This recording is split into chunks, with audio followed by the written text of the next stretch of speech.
Hello students, accountancy class 11 class में class कौन सा आपको पता है ना, डेबिट क्रेडिट क्लासेस। आपको स्वागत है। अब हम आज का जो टॉपिक्स है ना, ये आपको बहुत इंटरेस्टिंग टॉपिक्स है। ये है साम। आज हम आपको साम करवाएंगे। इतना दिन आपको मैं थ्योरी कराया ना। एक चीज़ आप ध्यान रखना, जो मैं जो क्लास कराता हूँ ना, first second third fourth fifth, ऐसे जैसे आगे आगे जाएंगे ना, आप पीछे क्लास जरूर देख लेना, तो आपको आसान हो जाएगा।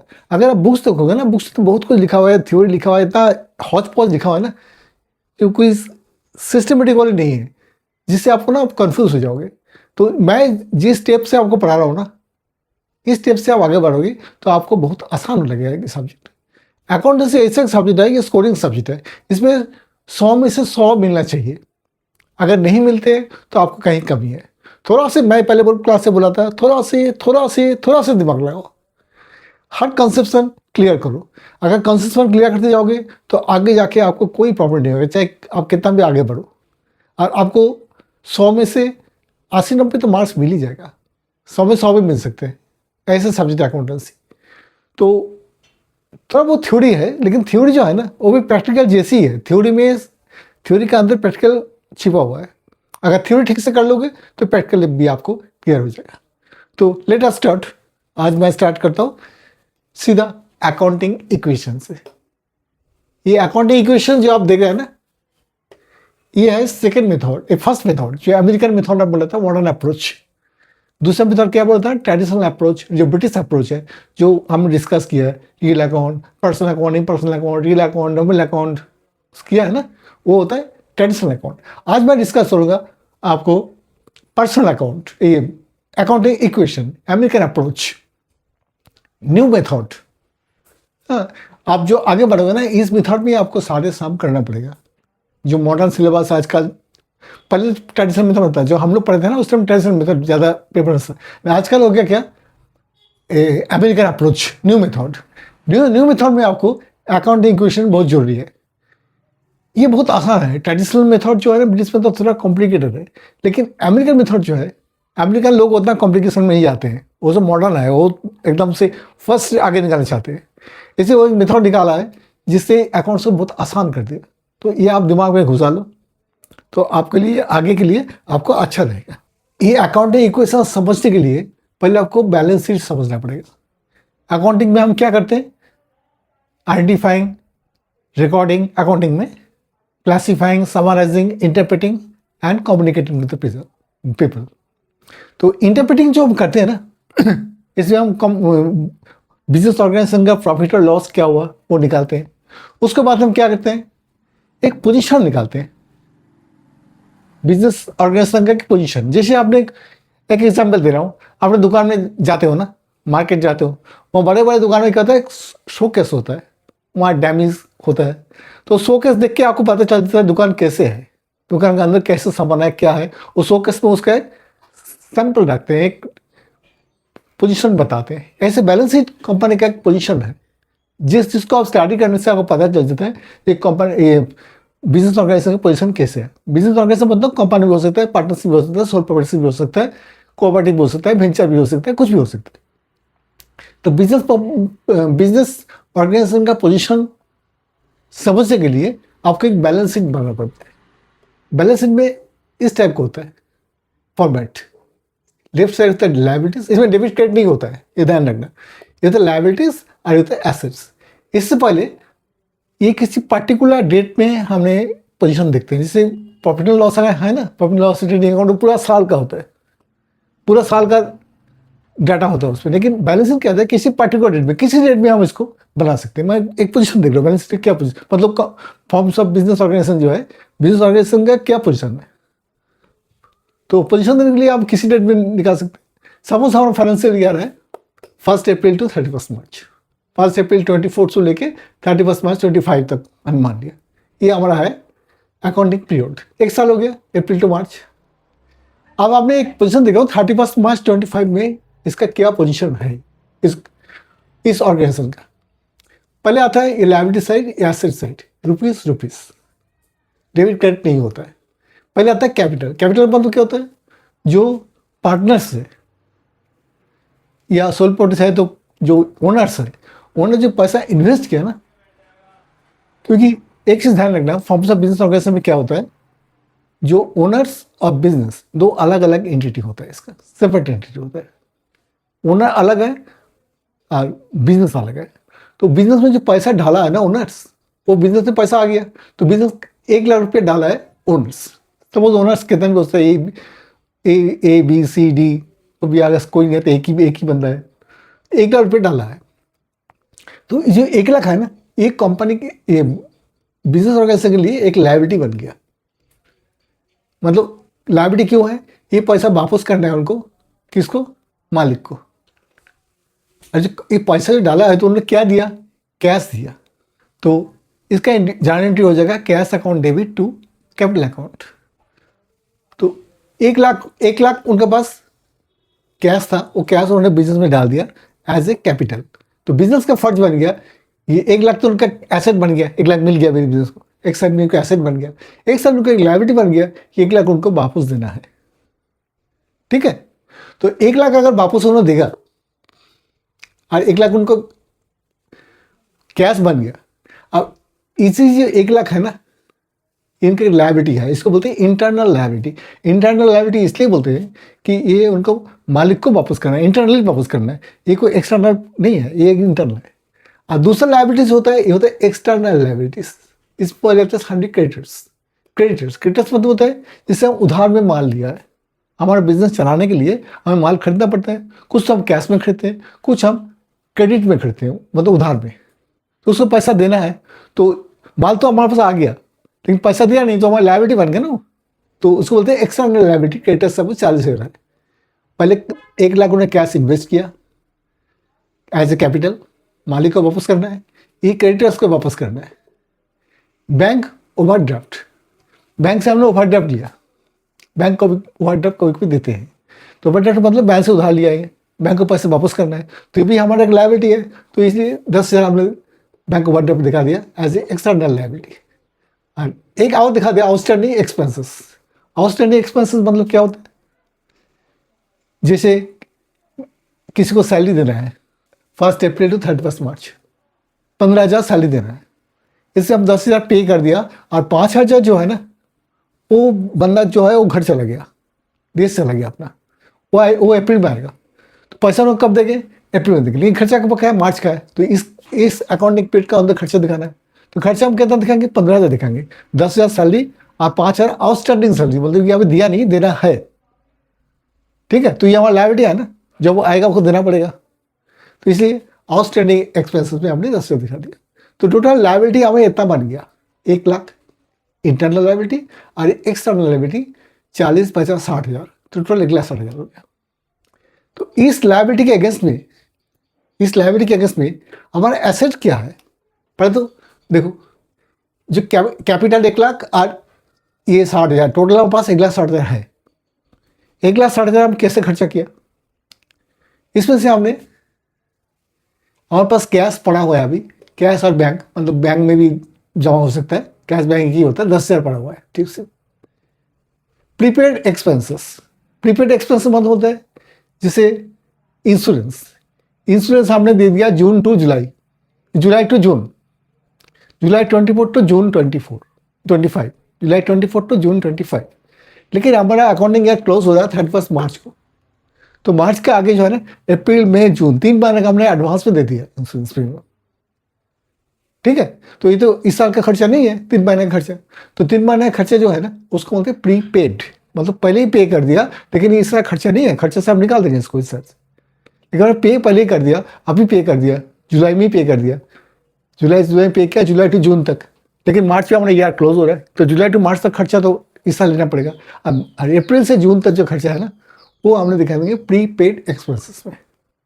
ये सब आपको अभी करना नहीं है, आपको समझने के लिए क्या है, क्योंकि जब शाम करोगे ना तो ये सब कंसेप्शन आ जाएगा, इसलिए आपको थोड़ा मैं आइडिया दे रहा हूँ। नेक्स्ट होता है स्टॉक इन ट्रेड, डेटर्स क्या होता है, डेटर्स मतलब जिससे हम सेल किया माल, पैसा मिलेगा लेकिन पैसा मिला नहीं, हाँ हमने क्रेडिट में सेल किया तो पैसा देगा हमें, हमारे पास आए, जैसे क्रेडिटर्स था ना कि मैंने मतलब माल परचेस किया तो पैसा देना है, ये उल्टा है, डेटर्स, डेटर्स मतलब मैंने माल सेल किया, हमें पैसा मिलेगा, लेकिन पैसा मिला नहीं, तो वो 10,000 है, वो भी अपना एसेट है ना, ये मिलेगा अभी। तो इतना कैश पड़ा हुआ है, इतना हमने ज़्यादा पे कर दिया, इतना हमें उधार में माल बेचा है, पैसा मिलेगा। स्टॉक इन ट्रेड मतलब जो हमने बिजनेस कर रहे हो ना, उसका स्टॉक पे इतना पड़ा हुआ है, अभी माल बिका नहीं, इस स्टॉक में भी है 30,000 का माल। और हमने एक फर्नीचर खरीदा है 50,000 का, हमने मशीनरी खरीदा है 10,000 का, हमने बिल्डिंग में लगाया 40,000 रुपया, तो इसका टोटल पे 1,60,000 होगा, क्योंकि हमारे पास 1,60,000 इनकम लाइबिलिटी है, वो लाइबिलिटी के अगेंस्ट में एसेट 1,60,000, तो दोनों साइड बराबर होगा है। अगर कोई कुछ पैसा बच जाएगा तो कैश में पड़ा रहेगा ना, जैसे 10,000 बच गया था हमारा, इसको खर्चा करने के बाद 10,000 बच गया तो कैश में डाल दिया, कैश में पड़ा हुआ है, कैश और बैंक में। तो बैलेंस शीट में क्या होता है, ये दोनों साइड हमारा बराबर होगा। तो अमेरिकन अप्रोच और मॉडर्न अप्रोच का हिसाब से एक फॉर्मूला बन गया हमारा, asset equal to liabilities plus capital. ये asset equal to liabilities plus capital, ये लायबिलिटी और कैपिटल का जोड़ेंगे, internal liability external liability, internal liability external liability, ये इक्वल होगा एसेट्स का, assets equal to liabilities plus capital. इसको थोड़ा घुमा के लिखो, अगर आपने लायबिलिटीज को इस साइड ले जाओगे तो एसेट इस साइड आ जाएगा, एसेट्स माइनस कैपिटल हो जाएगा, और इसको इधर लिखो, कैपिटल इक्वल टू हो जाएगा एसेट्स प्लस लायबिलिटीज। ये तो इक्वेशन का बात है, अब तो आपको लोग तो समझ में आई है। मेन चीज़ है asset equal to liabilities plus capital, और इसको लायबिलिटीज निकालना है एसेट्स माइनस कैपिटल, और कैपिटल निकालना है एसेट्स माइनस लायबिलिटीज। ठीक है, तो आपको ये बैलेंस शीट का आइडिया बन गया, बैलेंस शीट क्या होता है, क्योंकि बैलेंस शीट कंपनी का मेन चीज़ होता है। ये बैलेंस शीट बनाने के लिए हमें पहले आइडेंटिफाइंग, फिर रिकॉर्डिंग, फिर क्लासीफाइंग, फिर समराइजिंग, फिर इंटरप्रिटेशन करके बैलेंस शीट निकालते हैं। ये बैलेंस शीट का हम बैंक में भेजते हैं, गवर्नमेंट में भेजते हैं, इनकम टैक्स में भेजते हैं, जिसको बोलते हैं कम्युनिकेशन। जो इंटरेस्ट पर्सन कंपनी है तो शेयर होल्डर है, हर एक शेयर होल्डर को भेजना पड़ता है, शेयर होल्डर मालिक होता है ना कंपनी का, तो मालिक को भेजना पड़ता है कि भाई देखो ये पोजीशन है, इसको बोलते हैं position of business organisation. Business organisation company भी हो सकता है, पार्टनरशिप भी हो सकता है, सोल प्रोड्यूसर हो सकता है, भेजे भी हो सकता है, इसलिए मैं कंपनी का नाम यूज़ नहीं कर रहा हूँ, अभी मैं बोल रहा हूँ बिजनेस ऑर्गेनाइजेशन का। ठीक है, तो बिजनेस ऑर्गेनाइजेशन की बैलेंस शीट है। आप मॉडर्न अप्रोच में ये हमारा फॉर्मूला है, इस फॉर्मूला में आप पुट करिए हर चीज़ को। अब देखो, एक काम करते हैं टाइट अकाउंटिंग इक्वेशन का। हमारा ये 1 2 3 4 5 6 बिजनेस ट्रांजेक्शन हो रखा है, ये फाइनेंशियल इंस्ट्रूमेंट है, टर्म्स विथ मनी। नंबर 1 क्या है, started business with cash 1 lakh. तो हमें एग्जाम में क्या है, एग्जाम में एक चार्ट बनाना पड़ेगा। कैसे chart, accounting equation. Accounting equation क्या है, assets is equal to liabilities minus capital, ये है ना। तो चार्ट कैसे बन गया, एक सीरियल नंबर, पार्टिकुलर मतलब जो ट्रांजेक्शन है ना, ट्रांजेक्शन क्या हुआ इसे लिखेंगे। और एसेट, एसेट में हमारे पास अभी इस साम के हिसाब से 3 एसेट्स है, कैश है, स्टॉक है, और प्रीपेड एक्सपेंसेस। प्रीपेड एक्सपेंसेस क्या होता है मैंने आपको पहले बताया था, ये प्रीपेड एक्सपेंसेस क्या होता है।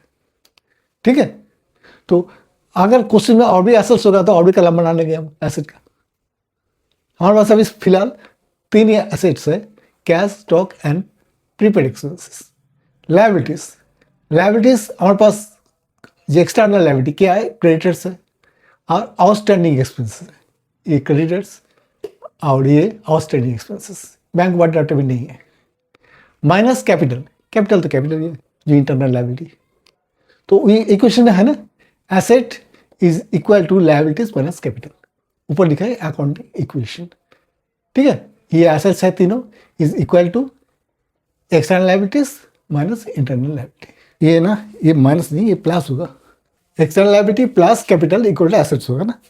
तो external liability plus capital is equal to assets, assets is equal to external liability दोनों हो गया प्लस कैपिटल। अब देखो, ये जो फाइनेंशियल ट्रांजेक्शन है ये हमारे लिखा पहले, serial number 1, particular started business with cash. क्या होता है, कैश आया as a capital, capital liability है, तो एसेट साइड में कैश है, कैश में 1 लाख हमें लिख दिया। ठीक है, और साथ साथ हमने इक्वल टू लायबिलिटी साइड में 1 लाख लिख दिया, और हमारा इक्वेशन टैली हो गया, क्योंकि एसेट साइड में भी 1 लाख है, लायबिलिटी साइड में भी 1 लाख है, इक्वेशन में कोई चेंज नहीं है। तो न्यू हमारा इक्वेशन बन गया और कोई टेंशन नहीं है एक नंबर। तो एक टेंशन करने के बाद इसका हम क्लोज कर दिया और यहाँ 1 लाख आ गया एसेट में, लायबिलिटी में भी 1 लाख आ गया। Number 2, paid rent in advance. हमने एडवांस पे रेंट पेड किया, ठीक है। तो रेंट अगर रेंट पे करेंगे एडवांस में, ये देखो पेड रेंट इन एडवांस 3000। तो रेंट अगर पे करेंगे हम तो कैश निकल जाएगा, तो कैश मैंने माइनस कर दिया, एसेट निकल गया 3000 का। और ये एक दूसरा एसेट बन गया हमारा, जब हमने एडवांस से पे किया ना तो ये प्रीपेड एक्सपेंस में आ गया इधर, प्रीपेड एक्सपेंसेस। तो ये हमारा एसेट बन गया ना, जैसे कैश निकल गया, एक एसेट तो निकल गया, एक एसेट और ऐड हो गया क्योंकि एडवांस में है, ये सब खर्चा नहीं है। ये पैसा हमने ज़्यादा, ये हमारा एसेट में एसेट है, हमने एक्सेस पेमेंट कर रखा है। क्लियर। थर्ड है purchase goods for ₹50,000 and credit 20,000। Total हमने गुड्स कितना परचेज किया, 50,000 कैश में और 20,000 क्रेडिट में। क्रेडिट मतलब उधार में। तो टोटल हमारा कितना हो गया, 50 + 20 20,000 का माल हमने 70,000, 50 + 20 70,000 का माल हमने परचेज किया, ठीक है ना। तो देखो हमारा जो माल परचेज करेंगे ये स्टॉक में आएगा, एसेट है, तो एसेट में हमें 17,000 हो गया प्लस। और कैश कितना निकल गया, 50,000, क्योंकि कैश ने 50,000 दिया। और 20,000 हमारा जो है ये हमारा क्रेडिटर्स हो गया ना, क्योंकि इससे पैसा मिलेगा, अभी मिला नहीं, तो क्रेडिटर्स पे हमने इस साइड में लिख दिया एक्सटर्नल लायबिलिटी। एक्सटर्नल लायबिलिटी 20,000 जो पैसा हमें मिलेगा, अभी मिला नहीं, हमें लायबिलिटी है, ये परचेस किया तो पैसा देना है, तो पैसा हमें देना पड़ेगा, तो हमारी लायबिलिटी है ना। क्रेडिटर्स जो है ये हमारा होता है एक लायबिलिटी, क्योंकि हमने उधार माल से लिया है तो हमें पैसा देना पड़ेगा। पैसा देना पड़ेगा तो पैसा दिया नहीं, पैसा देते तो यहाँ लिख देते 50,000 दिया कैश, और 20,000 हमारा क्रेडिटर्स लायबिलिटी है, देना पड़ेगा। तो ये एंट्री करने के बाद हमारा एक नया इक्वेशन बन गया, ये से माइनस कर दो, न्यू इक्वेशन 47,000, ये तो ये आएगा 70,000, 3 ये आएगा, यहाँ कुछ है नहीं, यहाँ आ जाएगा 20,000, यहाँ तो कुछ है नहीं, और यहाँ कैपिटल तो वही है 1,00,000 जो है वही रहेगा, ठीक है। ये न्यू इक्वेशन बन गया। इसके बाद हमारा नंबर 4 है sold goods for cash ₹80,000, costing ₹40,000। इसका कॉस्ट क्या है, 40,000। मान लो ये जो हमारे पास जो माल था ना उसको बढ़ाने के लिए हमें 40,000 खर्चा हुआ था, लेकिन उसको बेचा हमने 80,000 में, मतलब 40,000 हमारा प्रॉफिट है। 40,000 हमारा प्रॉफिट है इसमें, क्योंकि पैसा तो हमारे पास 80,000 आ गया, तो पैसा तो हमें कैश पे लिख देंगे 80,000। यहाँ हमने टेंशन को लिखा है सोल्ड गुड्स, वही जो यहाँ टेंशन है वही लिख दिया, 80,000 हमारे पास कैश आ गया। लेकिन हमारा स्टॉक से गया सिर्फ 40,000, तो माइनस 40,000, बाकी 40,000 क्या है, प्रॉफिट है। वो प्रॉफिट कहाँ जाएगा, कैपिटल में जाएगा, क्योंकि पार्टनर्स का हिस्सा है ना, ये मालिक का हिस्सा है, प्रॉफिट तो मालिक के पास जाएगा ना, तो प्रॉफिट यहाँ 40 से ऐड हो जाएगा मालिक के कैपिटल के साथ। तो कैपिटल एक बार के हो गया 1,40,000 कैपिटल दिया था इनिशियल, और 40,000 प्रॉफिट है, 1,40,000 जगह टोटल, इसका तो 20,000 ही रहेगा, 3 जाएगा, यहाँ 70 से 40 माइनस 30,000, यहाँ 47 और 80,000 कैश आ गया, और 1,27 कैश आ गया। हाँ, तो न्यू इक्वेशन हमारा न्यू इक्वेशन ये बन गया। अब number 5, paid salary in cash 4,500 and salary outstanding 1,000। मतलब 4,500 का हमने सैलरी पे कर दिया, कैश निकाल के हमारा कितना 4,500, 4,500 कैश माइनस कर दिया। यहाँ टेंशन को यहाँ लिखा है, अब 4,500 कैश माइनस कर दिया। अब क्या है, एंड आउटस्टैंडिंग 1,500, ये लायबिलिटी है अभी 1,000, ये दिया नहीं तो आउटस्टैंडिंग एक्सपेंसेस आउटस्टैंडिंग लायबिलिटी में दिखा दो 1,000, ठीक है। तो सैलरी हम कहाँ से देंगे, मालिक का कैपिटल से देंगे ना, पेड सैलरी इन कैश, मालिक का जो पैसा है उसे देंगे, इसलिए यहाँ 5,500 माइनस कर दो कैपिटल से, ठीक है। कैपिटल से 5,500 हमें निकाल गया, क्योंकि हमने दिया, मतलब बिजनेस दिया, तो बिजनेस से 5,500 निकल गया। ये 4,500 कैश से निकल गया, कैश दिया, 1,000 रुपये आउटस्टैंडिंग एक्सपेंस दिखा दिया। अब ये हमारा बन गया न्यू इक्वेशन, ठीक है। कैसे, इससे माइनस कर दिया, ये सेम ये सेम ये सेम, और इससे सेम ये माइनस करके 1,34,500 आ गया। अब लास्ट एंट्री हमारा है bought motorcycle for personal use 30,000। Personal use के लिए 30,000 का bought motorcycle for personal use 30,000, 30,000 हमने पर्सनल यूज़ के लिए मोटरसाइकिल परचेस किया। तो मोटरसाइकिल परचेस किया तो क्या है, 30,000 हमारा कैश निकल गया। ठीक है, 30,000 जिससे निकल गया, ये पर्सनल यूज़ के लिए है, इसलिए कैपिटल कम हो जाएगा, क्योंकि कैपिटल में तो मालिक पैसे इन्वेस्ट करते हैं ना। अगर वो पर्सनल यूज़ के लिए विद्रो करते हैं, ड्राइंग्स मतलब एक टाइप का ड्राइंग विद्रो हो गया कैपिटल, तो कैपिटल में माइनस 30,000 हो गया। 30,000 कैश निकल गया, कैश तो बिजनेस से गया, क्योंकि ये मालिक का पर्सनल यूज़ है, इसलिए कैपिटल से 30,000 माइनस कर दिया। तो कैपिटल बन गया 1,04,000, 1,000 आउटस्टैंडिंग। इसको अगर हम बैलेंस शीट बनाएंगे ना, तो बैलेंस शीट देखो, एसेट साइड में आएगा कैश इतना, एसेट में कैश इतना आएगा कितना 97,500, 30,000 आएगा स्टॉक, स्टॉक में आएगा, स्टॉक में कितना आएगा 30,000, और प्रीपेड एक्सपेंस आएगा 3,000, ये प्रीपेड है, यह 3,000 हो जाएगा। तो टोटल कितना हो गया आपको 1,24,000 हो जाएगा टोटल। इसके अगेंस्ट में लायबिलिटी क्या है, लायबिलिटी है क्रेडिटर्स 20,000, क्रेडिटर्स में आ जाएगा 20,000, and outstanding expenses, outstanding salary है जो अभी दिया नहीं हमने, तो 1,000 आउटस्टैंडिंग एक्सपेंस में आ जाएगा। और कैपिटल कितना है 1,04,500, तो कैपिटल 1,04,500 हो जाएगा। तो बैलेंस शीट दोनों साइड आपको टोटल हो जाएगा। ठीक है, तो ये इन तीनों का टोटल और इन तीनों का टोटल ये बैलेंस शीट के बराबर हो जाएगा। Total assets equal to liabilities plus capital. तो अमेरिकन मेथड बहुत आसान है ना, इसमें ना पर्सनल अकाउंट, ना रियल अकाउंट, ना नॉमिनल अकाउंट, कुछ करने का जरूरत नहीं है। किसको गोल्डन रूल क्या है, किसको क्या, कौन सा डेबिट होगा, कौन सा क्रेडिट होगा, सब कुछ करने का जरूरत, सीधा हिसाब है। पैसे इक्वल लायबिलिटीज प्लस कैपिटल। आपको ऐसे एग्जाम में ऐसे क्वेश्चन आएगा, उसको एक चार्ट बना के, जैसे मैं चार्ट बनाया, इस चार्ट बना के पुट करना है, और लास्ट में जाकर टैली करना है। आपको पता चल जाएगा कि आपका आंसर राइट है कि नहीं है, क्योंकि एसेट का टोटल और एक्सटर्नल लायबिलिटी और कैपिटल टोटल बराबर होना चाहिए। बराबर नहीं हो रहा है तो कहीं गलती हो रहा है, तो फिर दोबारा चेक करना पड़ेगा आपको। और यहाँ एसेट में कौन कौन हेड खोलेंगे हम, जो जो हेड हमारे क्वेश्चन में है ना, क्वेश्चन में जैसे हेड आ जाएगा हेड बढ़ा दिए जाएंगे। और ऐसे लायबिलिटी भी जैसे क्वेश्चन में हमारा हेड देगा, यहाँ 2 एक्स्ट्रा लायबिलिटी है और कैपिटल तो होगा ही, कैपिटल है ही। ठीक है, तो इस टाइप का फॉर्मेट आपको बुक्स में बहुत साम मिल जाएगा, हजारों साम मिलेगा बुक्स में। डिफरेंट बुक्स फॉलो करो, डिफरेंट जितना प्रैक्टिस करोगे फर्स्ट टर्म में आपको जरूर आएगा ये चीज़। तो फर्स्ट टाइम के लिए हम प्रिपरेशन कराएंगे अभी क्लास 11 फर्स्ट टाइम के लिए, तो एक क्वेश्चन जरूर आएगा, इसके 15 मार्क्स है, 15 में 15 मिल जाएगा। ठीक है, फुल मार्क्स मिल जाएगा अगर आप ऐसे किया तो, और ये टैली हो गया तो पूरा मिल जाएगा। तो ये चीज़ आपको ध्यान रखना पड़ेगा कि हमें ये टैली होना चाहिए। मज़ा आ रहा है ना, अभी ऐसे ही मज़ा है अकाउंट्स में, ऐसे ही करते जाओगे ना। लेकिन आपको एंड तक देखना है वीडियो, अगर एंड तक देखोगे तभी आपको सारी चीज़ पता चलेगा। अगर एंड तक नहीं देखना तो सारी पता नहीं चलेगा, अगले क्लास में फिर आपको प्रॉब्लम होगा। तो जिससे हम पढ़ा रहे हैं ना, तो इस टाइप का आपको होमवर्क रहेगा, कुछ शाम को प्रैक्टिस करना है। अगर कोई कहीं प्रॉब्लम हो रहा है तो कमेंट में हमें बताओ कि इस एंट्री में हमें प्रॉब्लम हो रहा है, हम उसको सॉल्व कर देंगे। कमेंट्स करके मेरे को बता देना जी, हमें इस शाम में, इस एंट्री में, इस फाइनेंशियल ट्रांजेक्शन में हमें प्रॉब्लम हो रहा है, ये अकाउंट उसमें बैठ नहीं रहा।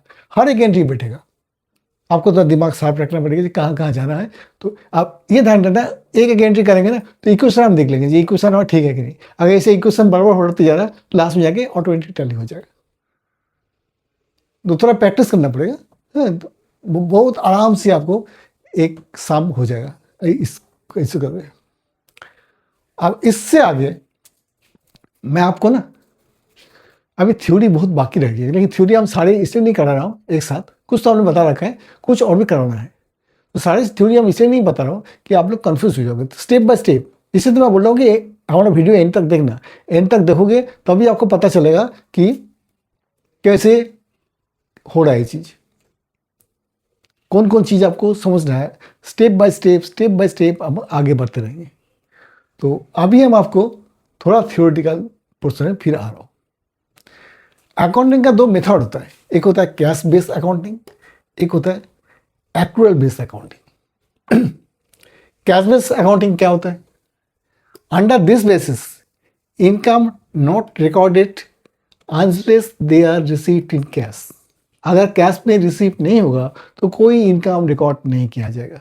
ऐसी एक्सपेंसेस, अगर कैश नहीं आएगा हमारे पास तो उस एक्सपेंस को, कैश मतलब कैश एंड बैंक, ये ध्यान रखना। तो कैश हमने कोई खर्चा किया तो वो तब तक बुक्स में नहीं आएगा जब तक कैश निकाल नहीं गया। This is called cash based accounting. Strictly expenses are not recorded only when they are paid in cash. Income जब कैश नहीं मिलेगा, एक्सपेंसेस जब कैश हम नहीं पे करेंगे तो उसको बुक्स में नहीं लिखा जाएगा, उसे कहते हैं कैश बेस्ड अकाउंटिंग। और दूसरा है accrual based accounting. Accrual based accounting क्या है? Under the basis income are recorded when they are earned और एग्जीक्यूटेड। इनकम अगर एग्जीक्यूट हो गया और इनकम हमने कैश मिल गया, अर्न किया, वो सारी देना पड़ेगा। एग्जीक्यूटिव मतलब क्या है? इनकम है लेकिन अभी कैश नहीं मिला है। इस साल के इनकम है लेकिन अभी कैश मिला नहीं, उसको भी आपको रिकॉर्ड करना पड़ेगा क्योंकि वो इस साल का है ना, इस साल का इनकम है ना। कैसे? जैसे देखो, आपने बैंक में फिक्स डिपॉजिट किया तो आपको हर साल इंटरेस्ट मिलता है, लेकिन एग्जीक्यूटिव आप 5 साल का लेके आए, फिक्स डिपॉजिट 5 साल का लेके आए तो 5 साल बाद आपको पैसा मिलेगा, ठीक है ना। लेकिन बैंक हर साल आपको इंटरेस्ट देते रहेंगे। तो एंड ऑफ फर्स्ट ईयर का इंटरेस्ट आपको एक्रू हो गया बट कैश नॉट रिसीव्ड, क्योंकि आपको पैसा मिलेगा 5 साल बाद मैच्योरिटी में। जब मैच्योर होगा तब पैसा मिलेगा, लेकिन इंटरेस्ट एक्रू हो गया ना, तो इंटरेस्ट इस साल का इनकम है। अब 5 साल बाद का इनकम नहीं है, अभी का इनकम है, क्योंकि इंटरेस्ट इस साल का है तो वो इंटरेस्ट भी देना पड़ेगा आपको इसमें एक्रुअल बेसिस में। और जो रिसीव हो गया वो तो है ही, और जो रिसीव नहीं हुआ, जो एग्जीक्यूट हो गया, वो इनकम लिखा होगा irrespectively of the fact whether cash is received और नॉट। कैश रिसीव हुआ और नहीं हुआ उससे कोई मतलब नहीं है। अगर एग्जीक्यूट हो गया तो इनकम हमें लेना पड़ेगा। ऐसे ही आपको एक्सपेंस भी है। अगर खर्चा है, जो खर्चा आपको, जिससे मैंने आपको बोला था आउटस्टैंडिंग एक्सपेंस, सैलरी हमने पे किया लेकिन एक आदमी घर चला गया, उसको सैलरी हमने मार्च का सैलरी है वो, तो अपने अकाउंटिंग पीरियड कब का है? 1 अप्रैल टू 31 मार्च। 31 मार्च में हमें बुक्स बंद करना पड़ेगा। तो वो मार्च का सैलरी है लेकिन वो एम्प्लॉई आएगा अप्रैल में घर से, जब आएगा तब उसको कैसे देंगे? तो आज का दिन में आउटस्टैंडिंग है ना, तो हमें क्या करना पड़ेगा? सैलरी इतना सैलरी पे किया, इतना सैलरी पे किया, आउटस्टैंडिंग सैलरी इतना, टोटल सैलरी इतना, टोटल दिखाना पड़ेगा एक्चुअल बेसिस में। तो एक्चुअल बेसिस में अकाउंटिंग थोड़ा कॉम्प्लिकेटेड है कैश से। कैश तो सीधा सीधा भाई जो कैश मिला है, जो कैश गया है। और एक्चुअल बेसिस कैश मिला है और जो मिलेगा भाई एग्जीक्यूटिव हो गया, जो इस साल का खर्चा है वो खर्चे में दिखाना पड़ेगा, टोटल खर्चा, चाहे कैश मिला चाहे नहीं मिला। इनकम भी वैसी, चाहे कैश मिला चाहे नहीं मिला वो भी दिखाना पड़ेगा। तो इन दोनों अकाउंटिंग आपको थोड़ा याद करना पड़ेगा, cash based accounting and actual based accounting. इसमें ये एक्चुअल बेस्ड अकाउंटिंग है ना, इसी से हमारा चलते, कैश बेस्ड यूज़ नहीं होता है, एक्चुअल बेस्ड अकाउंटिंग यूज़ होता है। जब हम जो आगे बढ़ेंगे ना, जो हम शाम करेंगे सब में एक्चुअल बेस्ड अकाउंटिंग यूज़ होता है, ये ध्यान रखना, ठीक है। तो कैश बेस्ड अकाउंटिंग कहीं कहीं होता है लेकिन वो उतना इंपॉर्टेंट नहीं है, ज़्यादा इंपॉर्टेंट है एक्चुअल बेस्ड अकाउंटिंग। अब इसका आगे हम आपको और क्या समझाएंगे, और समझाएंगे जी आजकल क्या हो गया ना, एक अकाउंटिंग स्टैंडर्ड आ गया। अकाउंटिंग स्टैंडर्ड के हिसाब से अकाउंट्स मेंटेन होता है, उसको बोलते हैं AS, accounting standard. AS1, AS2, AS3, AS4, AS1 में कुछ लिखा हुआ है, AS2 में कुछ लिखा हुआ है, उसी हिसाब से चलना पड़ता है। ऐसे AS29 तक है, AS1 से लेके 1, 2, 3, 4, 5, 6, 7, 8, 29 तक है। तो वो सब आपको आगे जाके ना सब डिटेल से पढ़ना है। जब आप CA करोगे, CA मतलब बहुत इंपॉर्टेंट है, MCOM करोगे, BCom ऑनर्स करोगे, हाँ 12 में नहीं है BCom, लेकिन थोड़ा थोड़ा कॉन्सेप्शन आपको AS का हम देंगे, उसमें आपको लिखो तो ज़्यादा मार्क्स आएगा। एग्जामिनर समझेंगे भाई इसके AS पता है, क्योंकि एज का बेसिस में होता है ना सर, AS1 टू लेके AS29 सारे एज का बेसिस में होता है। इसलिए आपको एज का जो कॉन्सेप्शन है हाँ वो आपको क्लियर करना पड़ेगा। तो AS1 में अकाउंटिंग कॉन्सेप्ट्स के बारे में रखा है। इसमें कुछ कॉन्सेप्ट, नंबर क्या है? Going concern concept. Going concern क्या होता है? गोइंग कंसर्न होता है जो बिजनेस ऑर्गेनाइजेशन है ना, बिजनेस ऑर्गेनाइजेशन है वो एक गोइंग कंसर्न चलती रहेंगे, ये नहीं बीच में जग बंद हो गया, चलती रहेंगे, गोइंग कंसर्न, इसका एक कॉन्सेप्ट है। नंबर 2 कंसिस्टेंसी कॉन्सेप्ट, इसका एक कंसिस्टेंसी रहना पड़ेगा, यानी कि बीच में कंसिस्टेंसी खत्म हो गया नहीं, एक कंसिस्टेंसी रहना पड़ेगा, उसको बोलते हैं consistency concept. Number 3 accrual concept, ये एक्रूअल में आप आपको समझाया था ना, एक्रूअल, ये एक्रूअल कॉन्सेप्ट बहुत जरूरी है। Number 4 business entity concept. Business entity concept क्या होता है, जैसे बिजनेस और इसका मालिक अलग है, मैं आपको पहले बोला था, मालिक का अलग कॉन्सेप्ट है, बिजनेस का मालिक ने पैसा इन्वेस्ट किया, मालिक को पैसा वापस करना है बिजनेस को, इंटरनल लायबिलिटी हो गया। इसे इसमें बिजनेस एंटिटी कॉन्सेप्ट में ये चीज़ है कि मालिक अलग है और बिजनेस अलग है। नेक्स्ट मनी मेजरमेंट कॉन्सेप्ट, ये हर मेजरमेंट मनी से रिलेटेड होना चाहिए, और मनी मेजरमेंट बहुत जरूरी है। Accounting period concept, accounting period concept क्या होता है, इसमें अकाउंटिंग पीरियड होगा, जैसे 1 अप्रैल टू 31 मार्च हमने लिखा है ना, तो ये अकाउंटिंग पीरियड का हिसाब से आपको आगे बढ़ना पड़ेगा, तो वो कॉन्सेप्ट बहुत जरूरी है। कॉस्ट कॉन्सेप्ट, हर चीज़ का कॉस्टिंग निकालना पड़ेगा, कॉस्ट होगा, जो भी चीज़ एंट्री हम करेंगे उसका कॉस्ट कितना है, वो भी उसका कॉन्सेप्ट भी बहुत जरूरी है। मैचिंग कॉन्सेप्ट, मैचिंग कॉन्सेप्ट मतलब हो गया तो क्या हमारा कितना इनकम हो गया, रेवेन्यू कितना हो गया, उससे केस में खर्चा क्या क्या है, तो रेवेन्यू से खर्चा मैच करना पड़ेगा, ये होता है मैचिंग, बहुत इंपॉर्टेंट कॉन्सेप्ट है ये matching concept. And dual aspect concept, तो डबल एंट्री सिस्टम, एक डेबिट एक क्रेडिट, ठीक है, डेबिट क्रेडिट मैं आपको पहले बोला था, debit and credit dual accounting system. तो ये जो अकाउंटिंग कॉन्सेप्ट है ना, ये हर किताब में आपको मिलेगा। मैं यहाँ 9 कॉन्सेप्ट दे दिया, going concern concept, consistency concept, actual concept, business entity concept, money measurement concept, accounting period concept, cost concept, material matching concept and dual aspect concept. ये जो अकाउंटिंग कॉन्सेप्ट है ये आपको याद में रखना पड़ेगा कि इतना कॉन्सेप्ट है। एग्जाम में आपको अगर ये लिख दिया तभी आपको 70% मार्क्स आ जाएगा, और 30% के लिए अंदर थोड़ा इसको आपको पता है क्या है, हर एक बुक्स में अलग अलग टाइप का एक्सप्लेन किया, जैसे गोइंग कंसर्न कॉन्सेप्ट उसको कुछ लिख दिया, कॉन्सिस्टेंसी कॉन्सेप्ट कुछ लिख दिया, आपको तो पता चल गया क्या है, थोड़ा थोड़ा आप अपने लैंग्वेज में लिख देना, एक बार पढ़ लेना, पढ़ के अपने लैंग्वेज में थोड़ा सा करके इसको लिख देना, तो हो गया अकाउंटिंग कॉन्सेप्ट। ये क्वेश्चन आ सकते हैं, what is the accounting concept. तो अकाउंटिंग कॉन्सेप्ट आपको क्लियर हो गया। आगे आपको आप समझाएंगे अकाउंटिंग कन्वेंशन। देखो एक कंसेप्ट है, एक है कन्वेंशन। अकाउंटिंग कंसेप्ट बता दिया, आई बार बता रहा हूँ अकाउंटिंग कन्वेंशन। अकाउंटिंग कन्वेंशन में 3 कन्वेंशन है। कन्वेंशन ऑफ फुल डिस्क्लोजर, मतलब आपको कंपनी का फॉर्म्स ऑफ बिजनेस ऑर्गेनाइजेशन का, बिजनेस ऑर्गेनाइजेशन जो भी है उसको कैसे चल रहा है उसको फुल डिस्क्लोजर होना चाहिए, हर एक चीज को डिस्क्लोज करेंगे हम।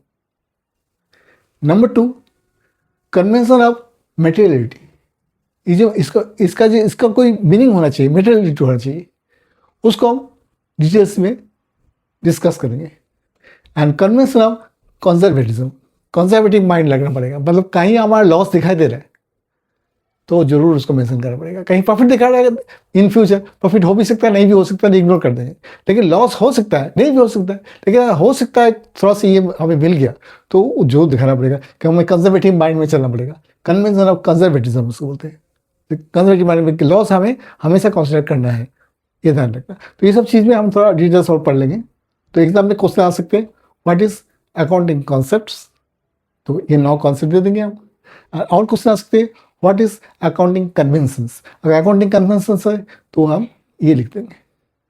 क्लियर हो रहा है ना हम लोग ये चीज। तो देखो शाम का साथ साथ हम थोड़ा बहुत थ्योरी ऐसे करते रहेंगे। अब क्या रह गया, MCQ। तो MCQ आज तो टाइम होगा नहीं, तो अगला दिन हम आपको और भी सम करेंगे अकाउंटिंग क्वेश्चन का, साथ साथ MCQ भी कराएंगे, थोड़ा थोड़ा शॉर्ट आंसर टाइप का, कैसे शॉर्ट आंसर होता है, कैसे क्वेश्चन होता है, वो भी थोड़ा डिस्कस करेंगे, ठीक है। तो फर्स्ट चैप्टर हमारा अकाउंटिंग इक्वेशन का, ये आपसे समझ में आ गया तो आपको कोई दिक्कत नहीं होगा, आपको सारी चीज़ समझ में आ जाएगा। अगर ये चीज़ समझ में आया तो कोई भी साम आप करो, इस टाइप का साम देगा आपको, जिस साम हम लिखा है, क्या लिखा है, prove that accounting equation is satisfied in the following transaction of अर्नअप। किसने ऐसा किया, अर्नअप ने किया।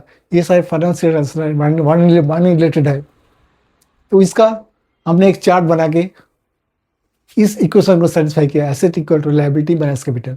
अब टोटल हमारा टैली हो गया, total assets is equal to total liability, tally हो गया ना। तो ऐसे हमने हमारा ट्रांजेक्शन दे देंगे और ट्रांजेक्शन का हमें यहाँ पुट करना है।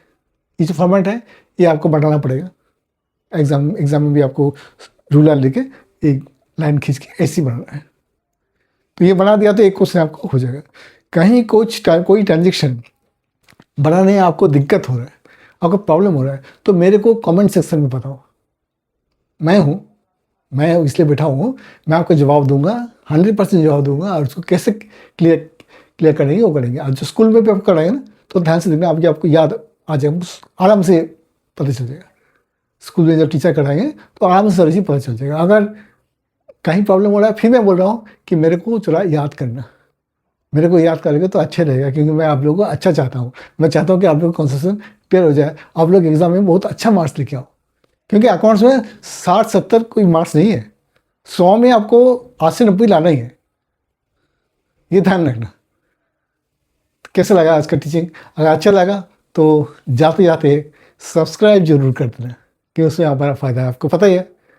थैंक यू बच्चे, अगले क्लास में फिर मिलेंगे, कल के लिए इंतज़ार।